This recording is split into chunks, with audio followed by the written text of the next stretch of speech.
다 함께 찬양 드리겠습니다.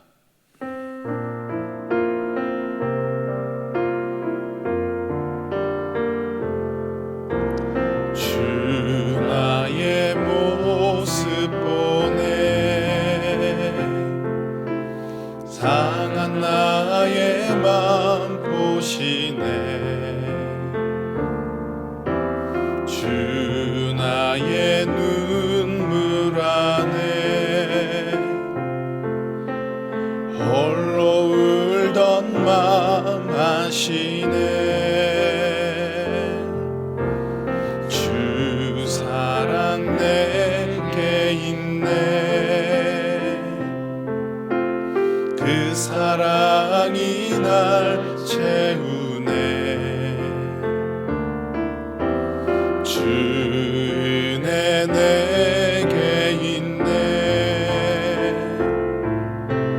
그 은혜로 날 세우네. 세상 소망 다 사라져가도 주의 사랑은 끝이 없으니 살아가는 이 모든 순간이 주 은혜임을 나는 믿네. 세상 소망 다 사라져가도 주의 사랑은 끝이 없으니 살아가는 이 모든 순간이 주 은혜임을 나는 믿네. 이 시간 기도 제목을 보시면서 합심하여 기도하겠습니다.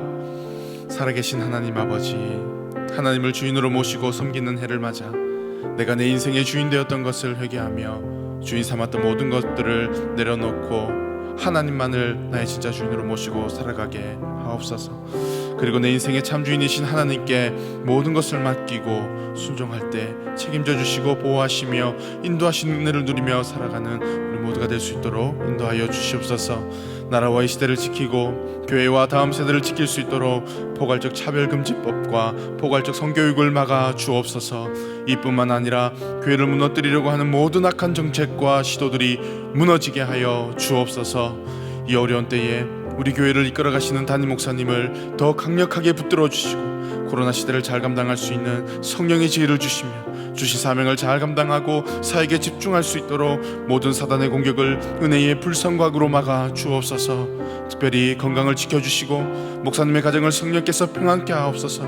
담임 목사님께 넘치는 영감과 강력한 영권을 부어주셔서 시대적 사명을 힘있게 감당하게 하시고 다음 세대를 세우는 일과 복음 통일과 열방 선교를 잘 감당할 수 있도록 하나님 은혜를 베풀어 주시옵소서. 살아계신 하나님 아버지, 하나님을 주인으로 모시고 섬기는 해를 맞아 내가 내 인생의 주인 되었던 것을 회개하며 주인 삼았던 모든 것들을 내려놓고 하나님을 나의 진짜 주인으로 모시고 살아가게 하옵소서.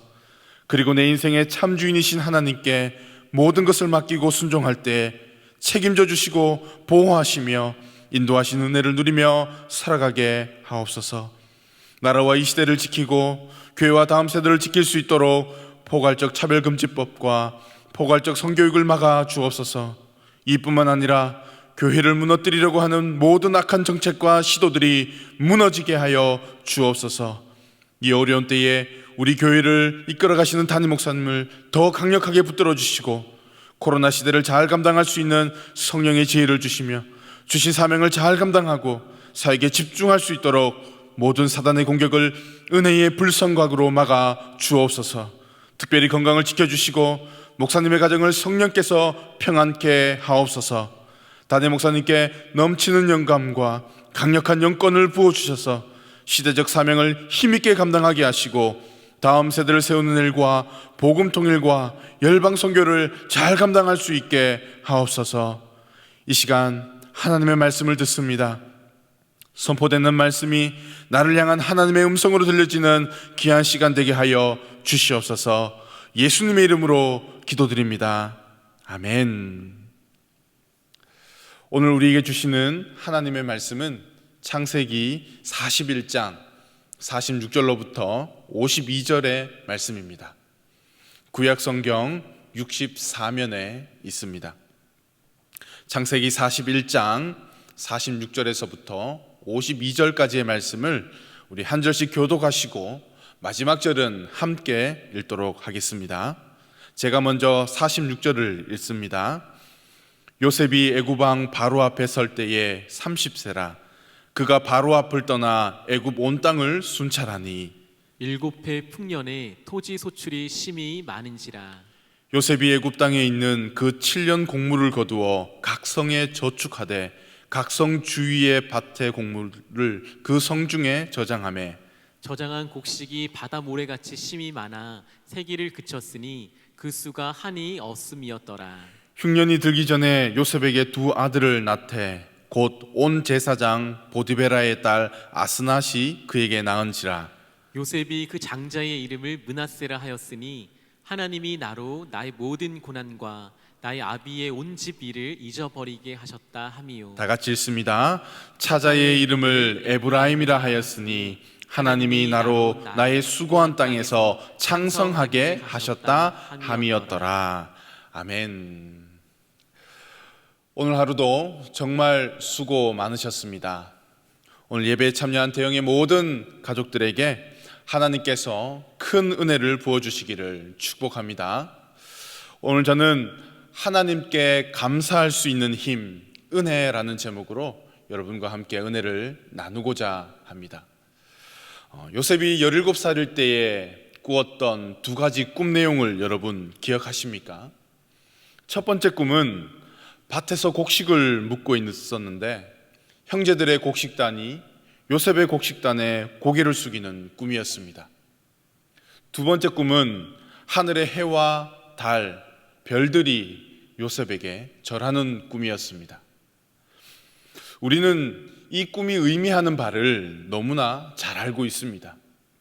훗날 요셉은 애굽의 총리가 되고 식량을 구하러 애굽에 온 형제들은 요셉에게 엎드려 절하게 됩니다. 하지만 요셉은 자신이 꾼 꿈이 무엇을 의미하는지 알지 못했습니다. 자신이 꾸고 싶어서 꾼 꿈이 아니라 하나님께서 일방적으로 요셉에게 주신 꿈이었습니다. 그런데 오늘 본문을 보시면 요셉이 꾸었던 꿈이 이루어졌습니다. 46절 말씀을 보십시오. 요셉이 애굽 왕 바로 앞에 설 때에 30세라. 그가 바로 앞을 떠나 애굽 온 땅을 순찰하니. 지난 13년간 요셉은 형들에 의해 노예로 팔리는 아픔과 보디발 부부로 인해 억울하게 감옥에 갇히게 되었지만 그의 나이 30살에 애굽의 총리가 되었습니다. 뿐만 아닙니다. 요셉이 총리가 된 후 애굽의 온 땅은 이전에 경험해보지 못한 풍년의 시기를 보내게 되었습니다. 그때 요셉은 두 아들을 얻게 되는데 첫째 아이를 므낫세라고 이름을 짓습니다. 잊어버림이라는 뜻입니다. 총리가 되고 신분이 바뀌고 삶이 변하여도 여전히 요셉의 마음에는 형제들에게 배신당한 아픔과 보디발 부부에게 당한 억울한 감옥 생활이라는 아픔이 있었습니다. 하지만 하나님께서 자신이 겪었던 모든 아픔과 억울함, 고난을 잊게 하셨다고 요셉은 고백하고 있습니다. 요셉은 둘째 아이의 이름을 에브라임이라고 짓습니다. 창성함이라는 뜻인데 하나님이 나를 내가 수고한 땅에서 번성하게 하셨다라는 뜻을 담고 있습니다. 사랑하는 여러분, 사람에게 배신당하고 마음에 씻을 수 없는 상처를 여러분 받아보셨습니까? 이러한 아픔과 상처는 내가 잊어버리고 싶다고 해서 잊혀지는 것이 아닙니다. 또한 오늘을 살아가는 우리 시대에 얼마나 많은 사람들이 실패하고 얼마나 많은 가게들이 문을 닫고 있습니까? 이때 번성하고 풍요로움을 누린다면 그 이유를 여러분 어떻게 설명할 수 있겠습니까? 하나님의 은혜가 아니고서는 설명할 방법이 없습니다. 지난 13년간의 노예 생활과 또한 억울하게 감옥에 갇히게 되었던 고통의 시간을 요셉이 잊어버리게 되고 이전에 한 번도 경험해보지 못한 풍년을 맛볼 수 있었다고 하나님께 감사하며 요셉이 고백할 수 있었던 이유가 무엇이었을까요? 그것은 바로 하나님의 은혜였습니다. 주 안에서 사랑하는 여러분, 오늘 요셉에게 임한 하나님의 은혜가 저와 여러분들에게 임하기를 축원합니다. 비록 어렵고 힘든 시대를 살아가고 있지만 하나님의 은혜가 우리의 삶에 찾아올 때 우리는 하나님께 감사할 수 있는 힘을 소유하게 된다는 것을 여러분 꼭 기억할 수 있게 되기를 축복합니다. 세상에서 당하는 어려움과 슬픔, 고난을 아무런 의미 없이 아까운 시간 낭비라고 생각하지 마시고 우리의 삶이 하나님의 은혜로 재해석되어지기를 예수님의 이름으로 축복합니다. 아멘. 또 하나 말씀을 통해 살펴볼 것은 하나님의 은혜만을 믿고 가만히 있으면 안 된다라는 것입니다. 48절 말씀을 보시면 이렇게 말합니다. 요셉이 애굽 땅에 있는 그 7년 곡물을 거두어 각 성에 저축하되 각 성 주위의 밭의 곡물을 그 성 중에 저장하매. 요셉은 총리가 된 후 자신이 할 수 있는 일, 즉 전국을 순찰하며 7년 이후에 있을 흉년을 대비하여 곡식들을 저장하기 시작했습니다.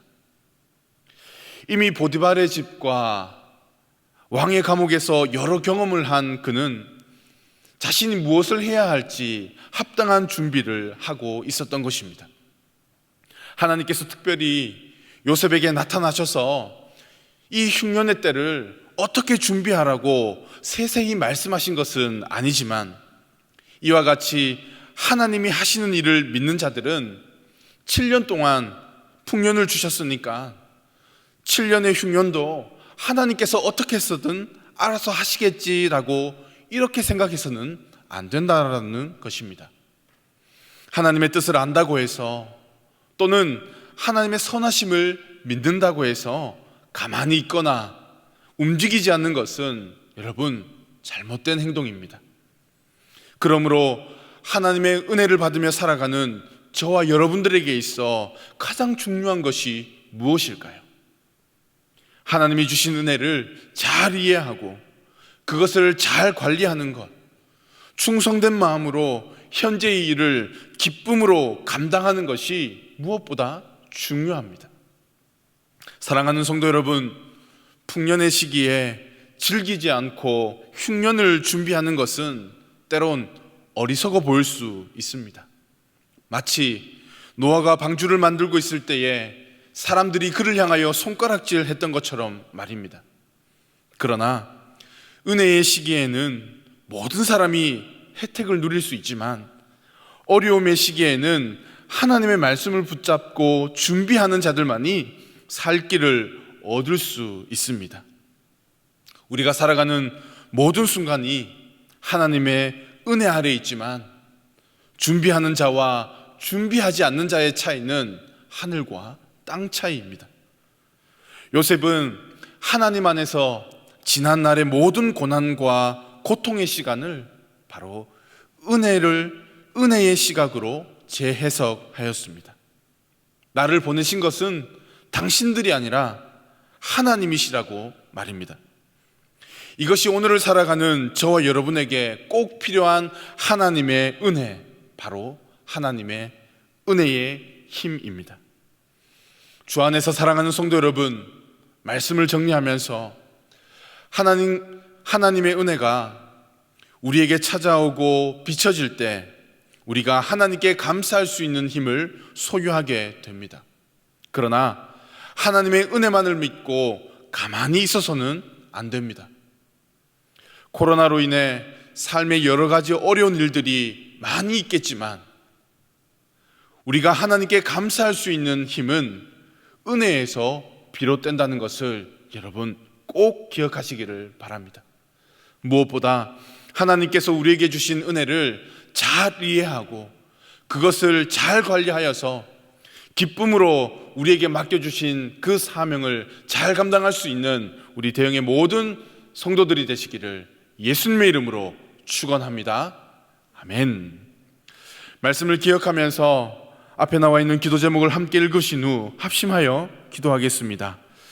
살아계신 하나님, 지나온 우리의 모든 순간이 하나님의 은혜였음을 고백합니다. 어렵고 힘든 시대를 살아가고 있지만 하나님의 은혜가 우리에게 비춰질 때 하나님께 감사할 수 있는 힘을 소유하게 된다는 것을 기억하며 살아가게 하옵소서.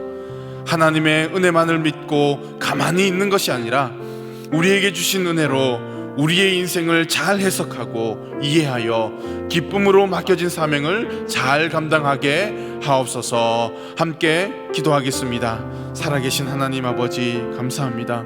오늘 요셉의 이야기를 통하여서 지난 우리의 삶의 모든 순간들을 되돌아봅니다. 모든 것이 하나님의 은혜였고 하나님의 기적은 계속되는 줄 믿습니다. 어렵고 힘든 시대를 살아가고 있지만 하나님의 은혜가 우리에게 비춰질 때 비로소 우리가 하나님께 감사할 수 있는 힘을 소유하게 된다는 것을 기억하며 살아갈 수 있도록 하나님의 은혜를 베풀어 주시옵소서. 하나님의 은혜만을 믿고 가만히 있는 것이 아니라 우리에게 주신 은혜로 우리 인생을 잘 해석하고 이해하여서 하나님께서 우리에게 맡겨주신 사명을 기쁨으로 잘 감당할 수 있는 우리 모두가 될 수 있도록 인도하여 주시옵소서. 이 밤 주님 위로하여 주시고 편안한 밤 될 수 있도록 인도하여 주시옵소서. 참 좋으신 하나님, 어렵고 힘든 시대를 살아가고 있지만 오늘 요셉의 이야기를 통해 하나님의 은혜가 우리의 삶에 비춰질 때 하나님께 감사할 수 있는 힘이 생긴다는 것을 깨닫게 하시니 참으로 감사합니다. 더욱 하나님의 은혜를 사모하게 하시고 우리에게 찾아온 고난과 고통의 시간들이 하나님의 은혜로 재해석되어지게 하여 주옵소서. 고난이 변장된 하나님의 축복이라는 것을 기억하며 우리에게 주신 은혜를 잘 이해하고 기쁨으로 맡겨진 사명을 잘 감당하게 하여 주시옵소서.